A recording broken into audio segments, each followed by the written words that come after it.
we played the same show every night, essentially. We played the album to start, and then we played some old songs afterwards. So really, the highlight was just getting through that show every night. It was super challenging. The response of the audience was tremendous. So warm about the new music in a way that I hadn't seen since I'd come back in 2007. We were really, really pleased and really excited. I don't think we'd ever do it again because it's such a challenging thing, even just for the band to do every night. And of course, it asks a lot of the audience, but we felt we needed to kind of put this kind of clear line in the sand about where we'd come from and where we were going. And so, yeah, very, very pleased. Really a great year for us. Just getting through the tour and coming out the end of the year in a better place than we started, I guess that would be the highlight. I mean, I can't think of anything individually that happened because these days I pretty much keep my mouth shut and don't say anything to YouTube, so.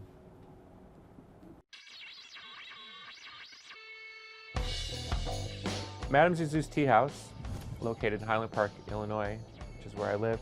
I opened it because I wanted a place where artists could come and sort of commingle in a local community sense. And so Zuzu's is really a place where artists can get together and kind of create new projects and try to develop projects and have a space to do it in.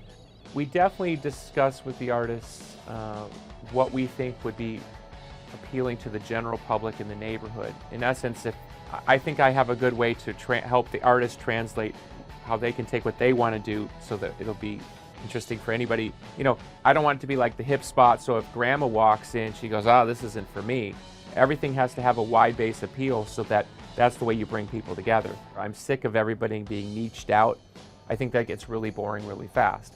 The thing I'm learning is it's one thing to create events that are interesting to people, much like, you know, oh, Smashing Pumpkins are coming to town, people come to the show.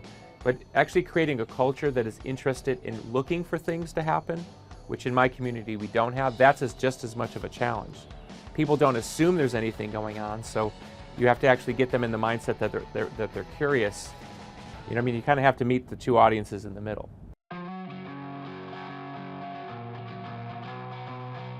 I personally believe, and I spoke about this at the South by Southwest Interactive last year, that the interconnectivity of the internet is actually a myth. Of course, somebody will roll their eyes when I say that, but I think it assumes something about human behavior, that just the act of connecting is in and of itself going to turn into something productive.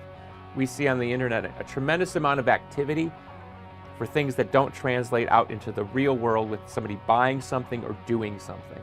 And I think that's the great myth of the internet. It's really much more like the barber shop, where a bunch of people sit around and talk about what they're going to do and really don't do much at all. I think that's where you have to have a community component where people are actually physically, emotionally, spiritually engaged with one another in reality, and then the internet becomes part of that, not the other way around. And I think the myth of the internet is that the social discourse that goes on the internet actually translates into reality. Particularly in the music business, we've seen that's a total lie.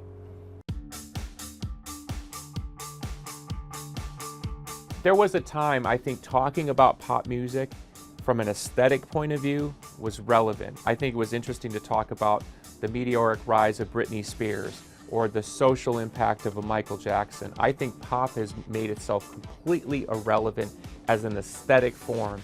It's like looking into a hall of mirrors where all you see is the reflection of other mirrors. There is so much shameless just adaptation of other people's style that it's almost impossible to tell one person apart from another. Individuality has been erased and wiped away. And I think it does great discredit to the artists who are obviously talented, that they're being sort of marginalized into just one amorphous blob of pop, which is serving all these other agendas, and ultimately they'll find they're probably not serving their own. We're into a place now where it's like, it's the rise of the producer. It's not really the rise of the artist. The pop artists are really more invested in selling perfume and soda pop than they are records. That's where their real money lies. They're getting plastic surgery in their 20s to look like anime dolls. I mean, it gets to the point where it's not fun anymore. I get where it's supposed to be fun, but I don't see it as fun anymore. I can't even hate on it as fun because it's so nothingness. The only answer to anything is talent. So the next Michael Jackson, if there's ever another Michael Jackson or Madonna or even a Lady Gaga, the next one maybe can transcend the genre, but I really doubt it. It's sort of a weird porn mess now. To me, pop is just porn now. It's just another version of porn. And it's just people competing for jobs, you know? It is becoming almost a caricature of a caricature of a caricature. I cannot really even bow to the great glow of pop anymore. I just think it's become an absurdist folly.